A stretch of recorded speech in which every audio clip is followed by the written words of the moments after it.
for all of you, rich, poor, middle class, because this program will affect every single one of us. And this is the question today, are you prepared to go bankrupt? Bankrupt's one of the most frightening words. What happens when you go bankrupt? And most people, they're conservative, they don't drink and drive, they don't do anything stupid, they're not wild investors, have a good job, they save money. So they don't ever think about bankruptcy. But there's one place that many, many, many people do go bankrupt, and many, many more will go bankrupt. So many of you should listen, because this program is about you and preventing you from going bankrupt. And I'm just going to tell this quick story. The reason this program came about, I was at my house. I made a little slip. I cooked a piece of chicken, and it slipped, and I cut my finger. It's less than a quarter-inch cut. Less than a quarter-inch. The problem is it wouldn't stop bleeding. So I told my sweetheart, Kim, I said, maybe I should go to the emergency room. She goes, nah, don't worry about it. Just being a baby. It'll heal. So I put all the medicine on it and taped it up.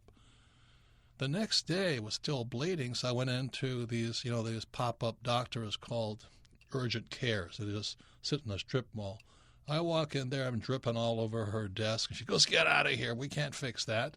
And I said, "Well, can I just talk to the doctor assistant?" She said, "No, you can't, you got to pay to do that."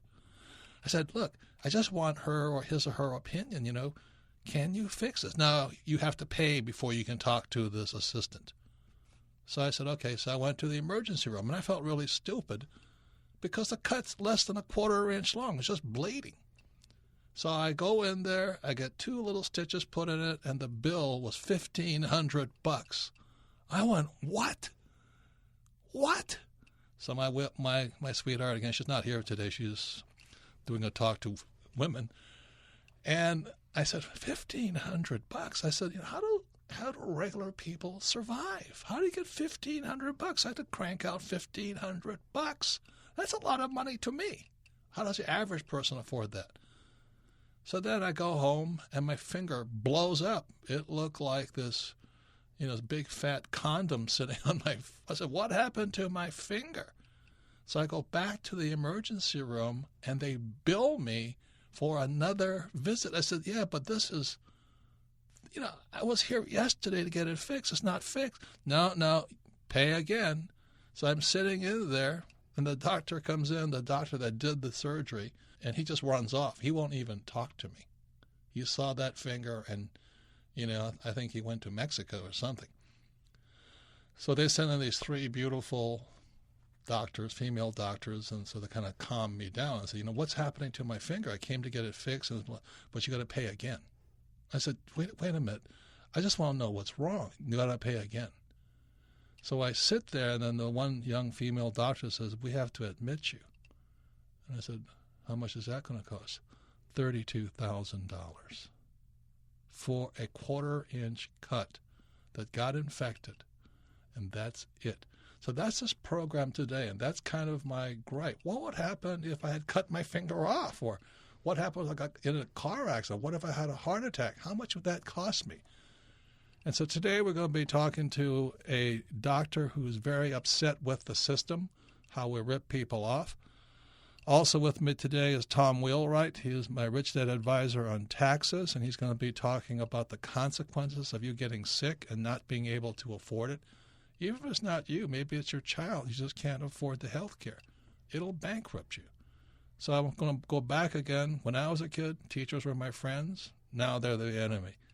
When I was a kid, Doc Mitchell was my friend. Now they're my enemy because they can bankrupt you. Any comments on that, Tom?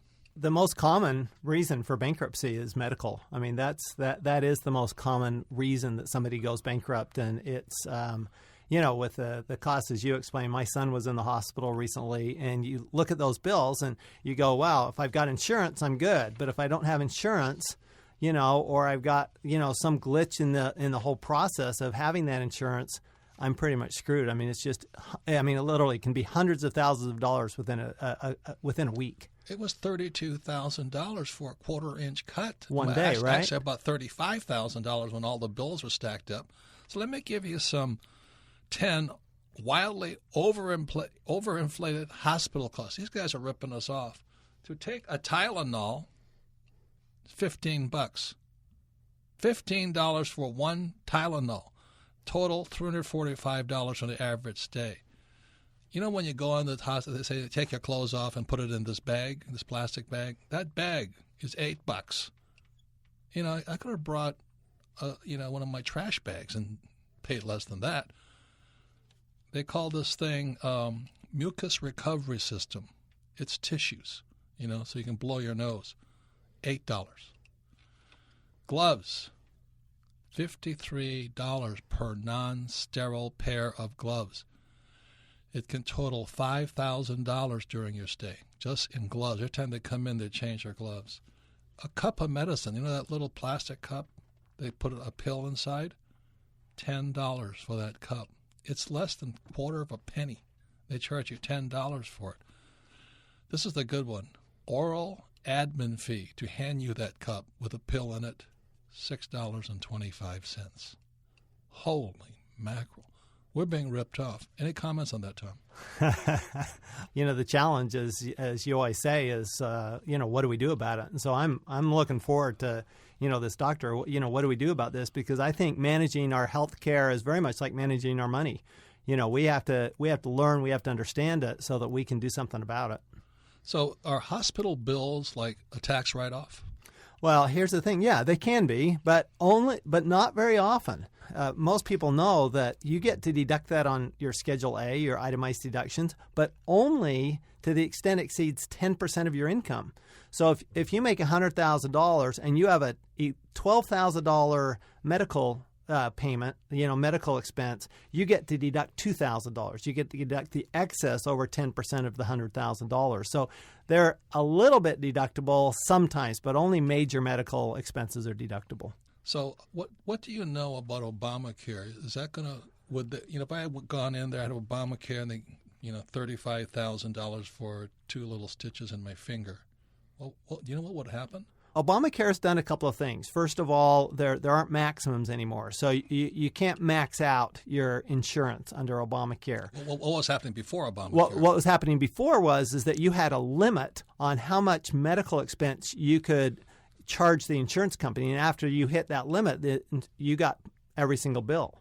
So Mike Sullivan, our CEO, he had one of those plans. It was $10,000 was the max. Right. So after $10,000, it's on his own. Right, and it was even worse. I mean, he was explaining this, and this is the way it works. Is if you that $35,000 bill that you got, if you are insured, that bill goes down to probably $5,000, and that's what's charged to the insurance company because they have an agreement with the hospital to reduce their bills. But if you're not insured, you have to pay the whole $35,000. So because I have insurance, the insurance company pays less to the hospital. Right. The hospital gets less because you have insurance. But if you didn't have insurance, you'd pay like 10 times or even more than that. And that's what happened to Mike is that the insurance company said, well, wait a minute, you've maxed out. And the hospital said, well, once you max out, you're no longer insured. So is that when people go bankrupt? And that's when people go bankrupt. So once again, it's Robert Kiyosaki, the Rich Dad Radio Show. We're talking about, the way that most, as Tom Wheelwright, he's my tax advisor, he's author of Tax-Free Wealth. He's talking about the reason most people go bankrupt is due to medical and hospital costs. So if you have children, you actually multiply your risk, don't you? Well, you do because you're responsible. You're the responsible party for your minor children, so you don't get off the hook for your minor children. I know many countries have what you call government health care and all that, like Sweden. They don't worry. They get free health care and all this. America is a strange place because, in Canada you have government health care. Do you have any idea why we don't in the States? Well, I mean, Obamacare is the first step towards socialized medicine. I mean, that's the whole purpose of Obamacare is to go that direction. There's a lot of arguments. Is it a good way? Is it bad, et cetera? But there's a lot of fight about, we don't want socialized medicine because we want to take care of ourselves. So when we come back, we'll be talking to Peter Pronovost. He's director of Armstrong Institute for Patient Safety. and quality at Johns Hopkins. He's one of the world's leading authorities on patient safeties. So I'm glad to see that some doctors are getting behind reform. But this is the final thing I want to ask you. If you were the director of a hospital, why would you have your bill so high? Why would you be, that's exorbitant. They're inflating it. They're inflating it because they've got to deal with the insurance company to give them a break. Yeah. So what they're doing is it's like, okay, it's kind of like these stores, like you go to New York and you see going out of business, right? And so what they do is they say 50% off everything. Well, what they've done is they've doubled the price and then given them 50% off, so it's a normal price. I think that's a lot of what goes on in medicine is that they've increased the price to an unrealistic price and said to the hospital, yes, we'll get, or to the insurance company, we'll give you an 80% reduction. That's the deal we'll cut you. We'll give you 80% off, and therefore you only have to pay 20%, which is still a profit for them. And as Tom Wheelwright, my CPA, author of Tax-Free Wealth, and he's the best CPA I know of, he says more people go bankrupt over what? Medical care than any other reason. Right. And this is America. We realize Canada and many countries have socialized medicine, but for some reason we don't. And Obamacare has kicked in. It actually kicks in next year, 2016. The reason the show came about was just this weekend, I cut my finger. It's less than a quarter-inch cut, but it just wouldn't stop bleeding, and it was painful. So I went to the emergency, these one of the little urgent care pop-up places, kiosks, and they wouldn't talk to me. They said, well, you have to pay to talk to the doctor. I said, I just want to know if they can fix it. No, you have to pay first. So, and then it says bleeding on her desk. She said, you better go to the emergency room. So I ran to the emergency room, and I saw a real doctor, nice guy, and it was $1,500 to get out of there for 2 stitches. So the next day, the finger blows up and infected. I walk in. They wanted to charge me more for a second visit. I said, I just want to talk to the doctor. No, you got to pay first. And then by the time I walked out of there, I was admitted to the hospital. I had an IV drip of antibiotics. And by the time it was said and done, it was $35,000. And as my assistant said, oh, don't worry, you have health insurance. I'm going, yeah, and I have money, I can afford it. But Tom, is that when people start going under? Oh yeah, for sure. Just the deductible can put have a huge impact on somebody. And this was not a serious. I could have just held my finger on it and it would have been okay. So I go in there, and I don't know if that's where I picked up the infection. But anyway, it just blew up immediately. I come in the next day, the doctor won't talk to me. He looks at it and runs. And like I said, he sends in 3 good-looking young doctors, which was pleasant. But it was expensive. So our guest today is Dr. Peter Pronovost. We'll just call him Peter. Dr. Peter, and he's a director of Armstrong Institute for Patient Safety and Quality at Johns Hopkins. And he's the world's leading authorities on patient safety. He's the author of Safe Patients, Smart Hospitals, How One Doctor's Checklist Can Help Us Change Healthcare from the Inside Out. So what do you have to say about my story? Right, Robert, your story is so common and just brilliantly illustrative of some of the greatness and shortcomings of the American health system. We perform miracles in medicine every day, but medicine today has medical errors as likely the 3rd leading cause of death in America, and those errors are expensive. So if you look at, like, your finger, an uncomplicated, whether it's an operation or a trip to the emergency room, there's some expense to that, and we could argue if the prices are set too high, and we certainly set them higher than other countries. But there's not a lot of variation in that cost. But when you get a complication like your finger got infected, you double or triple, or in your case 30-fold increase the cost of that care. And many of those additional costs or the complications are preventable if we prevented the infection or the mistake from the very beginning. What's also really key to know is so often Americans say, hey, I have insurance, all my costs are covered. I am an intensive care physician, so I work with some very expensive cases, and routinely patients fail to realize that in virtually every insurance plan, not only do you have often a sizable deductible, but they always have 20 or more percent copay. So if you have a $50,000 or $100,000 health care bill from a hospitalization and you have a 20% copay, well, that could, as Tom said, bankrupt Americans. We had done years ago some research where we showed that, for example, of patients staying in an ICU over a week, about half of them had to declare bankruptcy. And it's really something we need to get our hands around. Wow, wow, wow. Oh, my heavens. I'm kind of speechless at that. You know, Dr. Peter, I read there's a list of 10 wildly overinflated hospital costs, and it says here a cup of medicine, that little plastic cup, is $10. And then they charge you $6.25 to hand it to you. I think that's a little. Yeah. So as your tax, it's great to have your financial experts with you to have a conversation with, because one of the things that we really have to evolve in healthcare is our pricing and our price transparency. You may have read that prices in healthcare are set by this thing called the charge master, and essentially hospitals or all of healthcare kind of allocates a lot of their overhead in varying ways to the cost of that medicine cup or a pill or the staff to give it.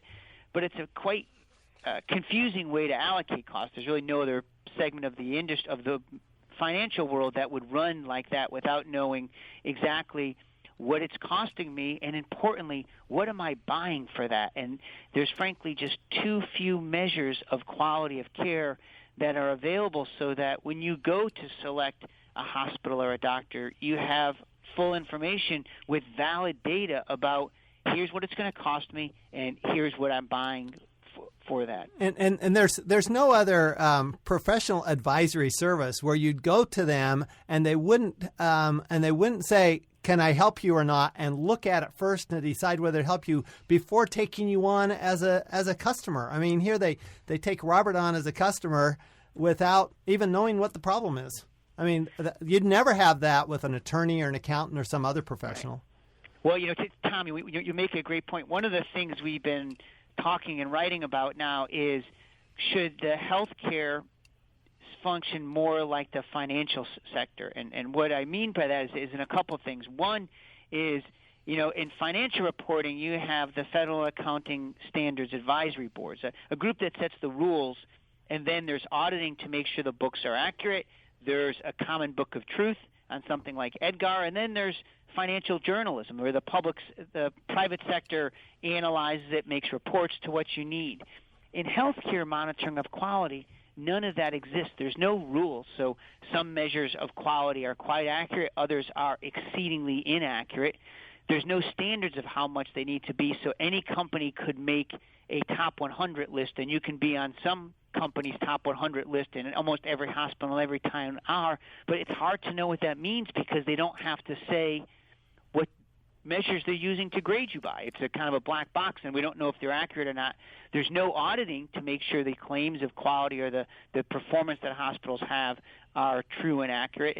And there's often then no common book of truth for which you could do journalism to report these things. And not only that, Peter, but here, let's say that Robert's finger gets infected because of the doctor made a mistake. Now that costs Robert more, and the doctor actually benefits from making a mistake.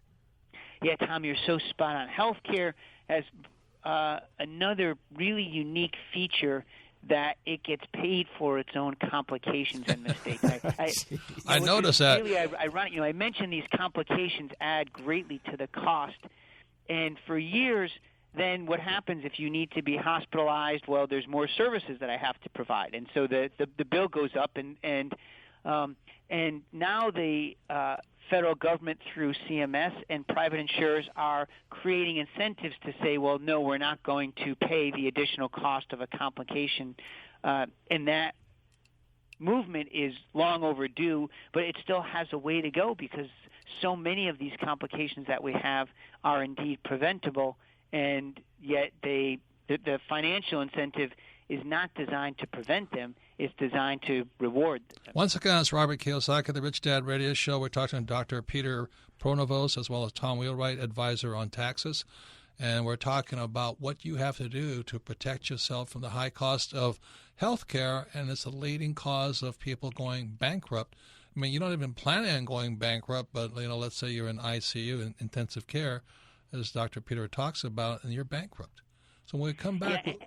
And Robert, I think making sure your audience knows what they're at risk for when they get health insurance, right? Health insurance doesn't mean $0 at risk. It means I have a deductible and a copay, and they should know all about that. I know. We're talking about our CEO. He had health insurance, but it ran out at $10,000, and then that wouldn't even cover my finger. So anyway, I want to ask you, this is a very, very big concern. What can the listener do? Yeah, so great point. There's a couple of things that they could do. Number one, if they are able to choose their hospital, in other words, it's not a dire emergency, and their doctor, they should make sure, very simply, that both the doctor and the hospital do routinely what they're going in for. Let me give you an example. There's some very high-risk surgeries for which there's strong evidence that if you do above a certain number, your outcomes are better. That might be cardiac surgery or hip and knee replacement, a very common procedure, or some cancer surgeries. And yet most of the hospitals in the country do only a handful of those. They're far below the threshold of how many you should do to be good at it. So let me ask this question, but my question is more on the money side. How do you afford that? I mean, I have a lot of money, and I was in shock. Is there anything a person can do to protect themselves from bankruptcy? On the financial side, there's a couple of things. One is they could make sure that they know exactly what their insurance covers and doesn't cover. And kind of the three things they should be aware of are, is there a total cap on my insurance? Many of them have that, and they need to be aware of it. 2, what's my deductible that I have to pay out of pocket? And then 3, do I have any copays, or what percent of that is? So deductible is different than copay. Yes, right. Deductible says I'm at risk for the first $1,000 or $2,000, and until I use that, then my insurance kicks in. Copay is simply percent of the bill that I have to pay out of my pocket. Any recommendations on evaluating copay and deductibles? Yeah, they generally vary by what your insurance plan floods. So just like a lot of insurance products, if you want a higher deductible, you could reduce your premium that you're going to pay, much like car insurance or house insurance. And so I think people have to look at there's some tools like a medical savings account, Robert, as you know, I think you've written about them that allow you to put some money to cover some of these expenses, and that might be a way to defend against or hedge a risk of the bankruptcy. Hey, $35,000 for a quarter-inch cut, that's I don't know how people can protect themselves. Any other suggestions, Doctor? Yeah, the other thing I would, to the extent possible, when you go in to a hospital, ask what my out-of-pocket cost might be, or an estimate from this. We often talk about total charges. That's a great idea. And, there's not full transparency on those, but there's increasingly, like some insurers, I believe United has a tool that you can look up cost or average cost for things. There's been a lot of work in California, for example, to report common costs for procedures, and the costs vary widely amongst hospitals. But those costs, in some ways, are less meaningful for me as a consumer than what do I have to pay out of pocket. Because the reality is I don't really care all that much what my insurance company pays. What I care about is what I'm on the hook for. And so asking, do you have an estimate of out-of-pocket costs? Once again, Doctor, I want to thank you very much for your time. This is Dr. Peter Pronovost. He's the director of Armstrong Institute for Patient Safety and Quality at Johns Hopkins, and he's one of the world's leading authorities on patient safety. He's the author of Safe Patients, Smart Hospitals, How One Doctor's Checklist Can Help Us Change Healthcare from the Inside Out. Do you recommend our readers read your book? Sure. I think it would open their eyes about both the potential and the hope about improving patient safety, but the real problems that we have with medical error, and importantly, what they could do about it. Okay. Once again, thank you for your time. I'm getting more depressed the more I think about it. But anyway, good luck to you, and thank you for caring, Doctor. And today we're talking about the number one cause of bankruptcy, and it's health care. And this whole thing started because this past weekend I was just slicing a piece of chicken and I nicked my finger. I mean, it's less than a quarter inch. You know, less than a quarter inch, but it didn't stop bleeding. And, you know, my sweetheart Kim's not here today, but she called me a wimp because I was going, holy moly, you know, there's something with this, and I want to go to the hospital. She says, you're such a wimp, you know.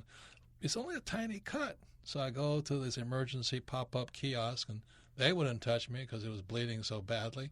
I go to a real hospital with a real doctor. They charge me $1,500. Holy mackerel, for 2 stitches. The next morning, my finger blows up. It looked like I had a big fat condom on it or something. All this skin that's all blown up. I walk in. They want to charge me some more money just to talk to the doctor. When it's all said and done, I spent the night in the hospital and it was $35,000. And my question is, how does anybody afford that? So I'm just a little wimp. I get a little nick. But our guest today, she works for our company. She was one of our best people we ever had. Her name is Chris. Her story is incredible. For 27 years, she was one of Donald Trump's favorites. She was an illegal alien. And she hid and hid and hid. Now she's a bona fide citizen of the United States, and she's a tremendous asset to the Rich Dad Company. And also Tom Wheelwright, he's a CPA. He's my advisor on taxes. He's the author of Tax-Free Wealth. And you can contact Tom. He's the CEO of ProVision. You want to pay less taxes? Call Tom. So before we're going to go into Chris right now. And like I said, I'm such a wimp. It was a quarter-inch cut, and I was crying like a baby.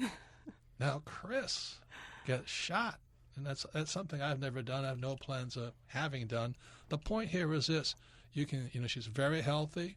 Tom and I are healthy. We watch our diets. We exercise and all this. But one little slip and you're bankrupt. So, Chris, what happened to you? How in the world did you get shot? Oh, wow. So I was just in the wrong place, wrong time. A couple of friends of mine and I decided to go out for dinner one night. And we're at a stoplight talking and listening to music. And someone decided to open fire out of nowhere. No warning, no nothing. So changed my life dramatically in that moment. Where'd they shoot you? 3 bullets hit my car. 2 hit my seat. I was the driver.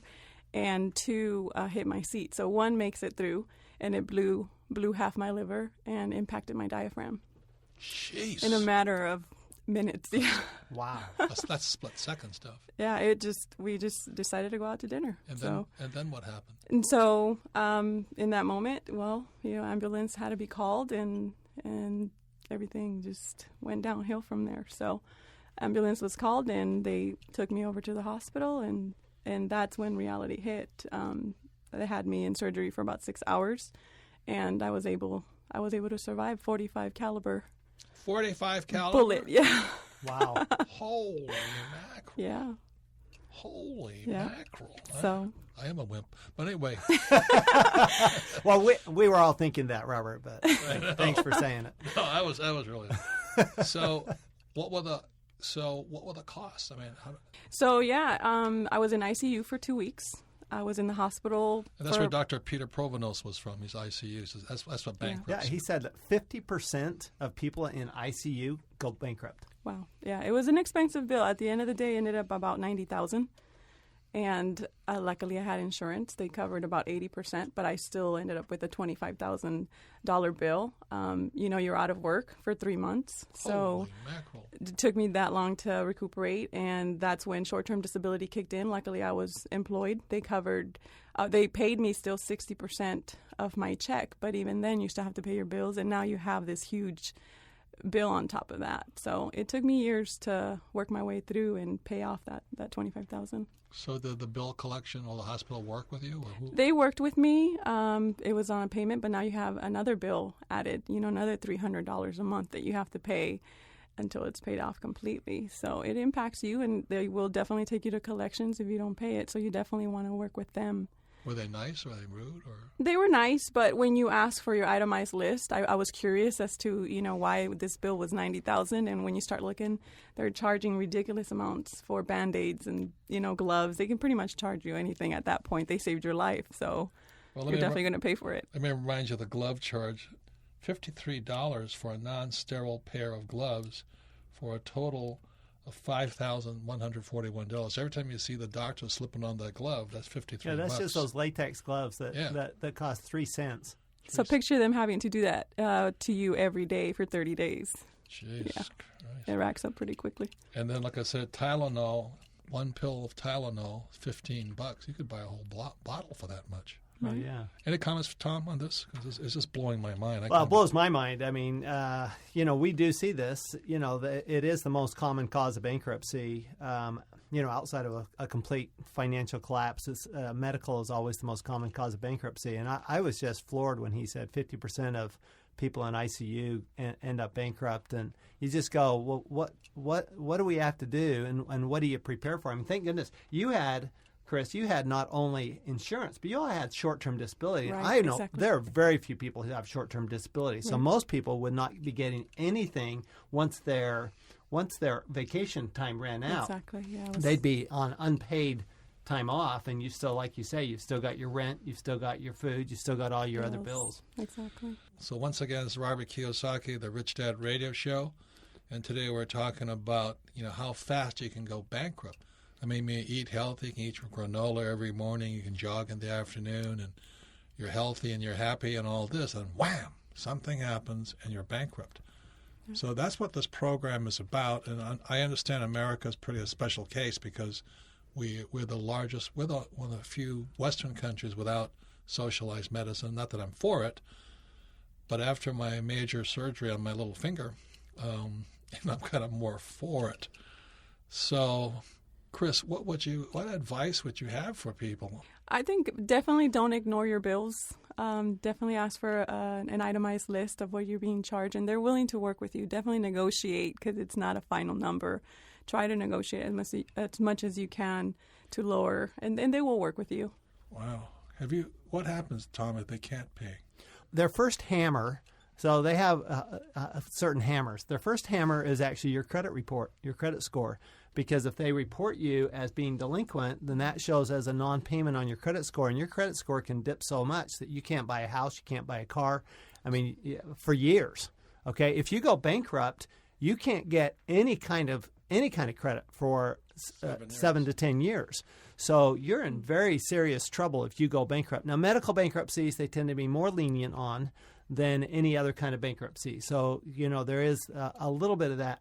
But really, there's just, to me, this is, you want to protect your assets. You need to protect your assets from your doctor. You got to protect yourself from your doctor. Can you do that? Yeah, absolutely. That's what Garrett Sutton, our attorney on Rich Dad Attorney on Asset Protection, does every day. Is how do you set aside your assets, so that the hospitals and the insurance company can't get after them. So I'll give you an example. If you owe too much money, can they take your house? Not in all states. Right. Okay. Like Florida, you have homestead. Florida. All states have some kind of homestead exemption. Did they threaten you with that, or? No, it didn't get that far. I didn't allow it to get to collection, but I have heard some people that have. Chris makes a really good point that you can get on top of this right away. Don't ignore it. It's like, you get a notice from the IRS. Don't be throwing it away. Don't be ignoring it because, I don't want to deal with that. This is the type of stuff you've got to absolutely address and hit head on right away. And I got to give Chris a lot of kudos for actually stepping up and negotiating and talking to him and calling him and say, who can I work with, and coming up with a payment plan. I'd say most people just go, I can't deal with it. You had a massive trauma, and yet you still have to deal with life, and Exactly. This is part of life. And I'll tell you, you see that number and it's really fast. You really want to just ignore it and not pay attention to it. You figure, what can they do to me after what I've been through? But you definitely want to work with them, and they will. It's just about communication and keeping in contact with them. Yeah, just to let you know that, I have enough money to pay for almost anything, right, Tom? Right.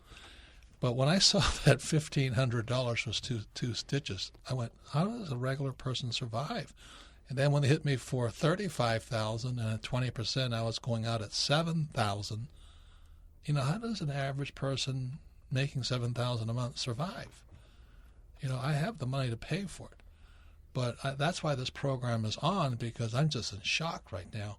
Like I said, this program, when I was a kid, doctor was my friend. Now they're my enemy. Exactly. You know? Yeah, there's actually a point here to make about the requirement that Obamacare has that you get insurance. A lot of young people, and Chris is young, and a lot of young people go, well, I don't need insurance, but then you're stopped at a stoplight and you get shot. Exactly. Right? And so insurance is not for going to the doctor every 6 months. That's not what insurance is for. Insurance is for you nick your finger and it turns out to be $35,000, or you stopped at a stoplight, you're on your way to dinner and you get shot. I mean, Right. That's what insurance is for. So, the best financial advice I would ever give anybody when it comes to health care is you absolutely make sure you have insurance. And with Obamacare, at least now there's an affordable alternative to people that they did not have before if they didn't have a good employer. Good. So this is the final question, Chris, because you were one of those people that Trump's after, my friend. And I almost have to apologize for my friend because he said, well, only people that come across the borders are drug dealers and prostitutes and killers and all this stuff. Wow. To our subject today, and our subject today is, how fast can you go bankrupt? As we're talking about, you can eat well, exercise, watch your diet, not drink, don't do things stupid. But out of the blue, like Chris, who works for a company, somebody just shoots her. Or with me, I just nicked my finger. It's a 1/4-inch cut, and it cost me $35,000. And the reason this is kind of important for me is there was a long time when Kim and I had absolutely no money. We didn't have any income, and we had no health insurance and no dental insurance. So I really feel for people today who are in that category, and it was daunting. If Kim got ill, what was I going to do? I didn't have any money. She didn't have any money. Go to the emergency room. What do you do? So I have a lot of empathy and a lot of personal bad memories from those days. I remember one day my tooth fell out because I had never gone to the dentist. It just fell out. And I was going, boy, I better start taking care of myself. But I was paying back nearly $1 million worth of stuff and coming out of the hole. Not much income coming in, so I understand. So that's why this is an important show, and it's also why, I'm an advocate of financial education. Thank God I had the ability to come back strong. Tom Wheelwright, who is Rich Dad Advisors, author of Tax-Free Wealth, he's CEO of Provision.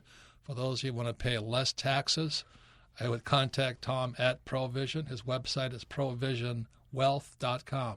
And again, thank you to Dr. Peter Provost. He's the Director of Armstrong Institute for Patient Safety and Quality at Johns Hopkins in Baltimore, Maryland. And Chris, who works with us and telling her story, what it's like being healthy, young, and getting shot just out of the blue.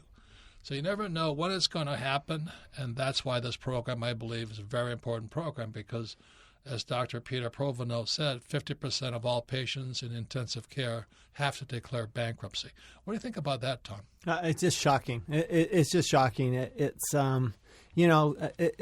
think about Chris and I think about you nicking your finger, and I'm going, we think about, okay, well, I'm taking care of myself. Okay, I can do that.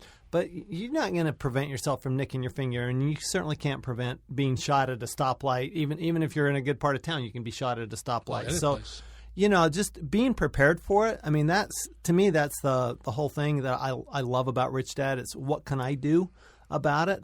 And, the one good thing, you can argue about Obamacare all you want, but everybody now can get insurance, and really most people ought to be able to afford it because of the credits back, so that, there are credits so that you can afford it. Well, this is my question. How can you afford it if you have no income? Well, because they actually, there are a lot of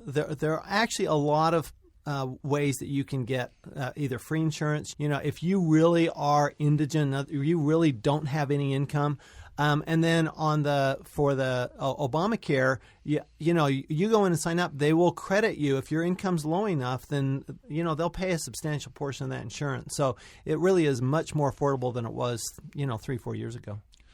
So if you have no jobs, you can still do something. You can still do it, absolutely. Yeah. She talked about my buddy Donald Trump. He's the guy that said we should have health care for all young people, from 0 to 18, because why do we spend so much on health care for dying people when they're old? So he says, why not allocate the health care for young people? so you don't have those problems when you're old. And I think that's what's going to happen is we have so many young people without health care, that they only wait for emergencies. Like I spend today, because I have the money, fortunes on health, not sick care. We have a book coming out by my doctor, Dr. Radha Gopalan, called A Second Opinion. And it's about there's traditional allopathic medicine, which is medicine, and then there's naturopathic medicine, which is really health care. So we have wealth, we have sick care, and we have health care.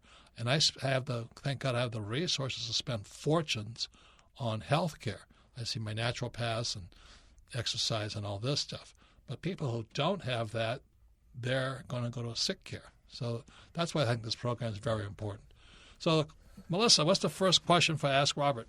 Our first question today comes from Eric in Las Vegas, Nevada. Favorite book, Midas Touch.